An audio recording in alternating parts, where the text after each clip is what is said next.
আসসালামু আলাইকুম। আজকে আমরা তাকিদে লাফজির তৃতীয় পদ্ধতির তারকিবটি করব। বাক্যটিতে দেয়া আছে শাহাদতুল কাবাতা আইনাহা। আমরা জানি শাহাদতুর মধ্যে শাহাদ হচ্ছে ফেল আর তু হচ্ছে সিগার আলামত। সিগার আলামত সর্বদা কি হয়?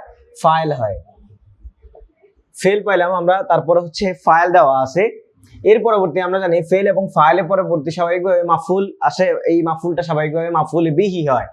এরপরে দেওয়া আছে আইনাহা। আমরা জানি আইনুন হচ্ছে নাকেরা, নাকেরার পরে এই যে দমির যেটা দেওয়া আছে সেটাকে বলা হয় মারেফা। নাকেরার পরে যদি মারেফা আসে তাহলে প্রথম অংশটা হয় মুদফ,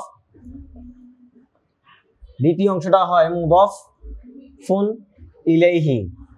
এখন আমরা জানি এই আইনুন নাফসুন কুল্লু আজমাউ একটা ওয়া আবসাহু, এগুলো হচ্ছে তাকিদে লাফজি। তাকিদে লাফজির আগের যে অংশটা সেটাকে বলা হয় মুআক্কাদ, আর পরের অংশটাকে বলা হয় তাকিদ। তাকিদ এবং মুআক্কাদ মিলে আমরা জানি আগে যদি ফেল থাকে তাহলে হবে ফাইল।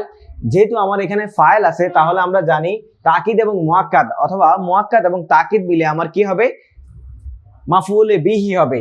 তাহলে আমরা এখানে মুদফ এবং মুদফ ইলাইহি পাইলাম। আমরা জানি আইনা হু দেওয়া আছে, আইনা হা দেওয়া আছে, তাহলে আইনুন হচ্ছে কি? তাকিদ। তাকিদ বলতে এখানে তাকিদে লাফজ। এই আইনা হাটা আইনুন শব্দটা হচ্ছে তাকিদে লাফজি।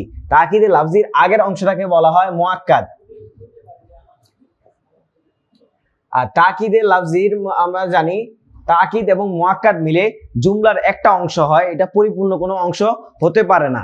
যে করেছি আমরা জানি আইনুন হচ্ছে কি তাকিদে লাফজি, আর তাকিদে লাফজির আগের যে অক্ষর শব্দটা আছে সেটাকে বলা হয় মুআক্কাদ। তাকিদ এবং মুআক্কাদ মিলে আগে যেহেতু আমার হচ্ছে ফাইল আছে, আমরা জানি ফাইলের পরবর্তী অংশ যেটা আসে সেটাকে বলা হয় মাফউলে বিহি।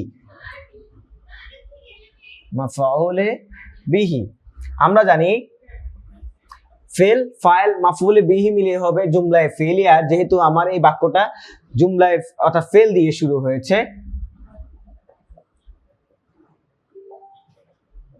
যদি আমার এই বাক্যটি এসএম দিয়ে শুরু হতো তাহলে এই জুমলাটা জুমলায়ে ইসমিয়া হতো।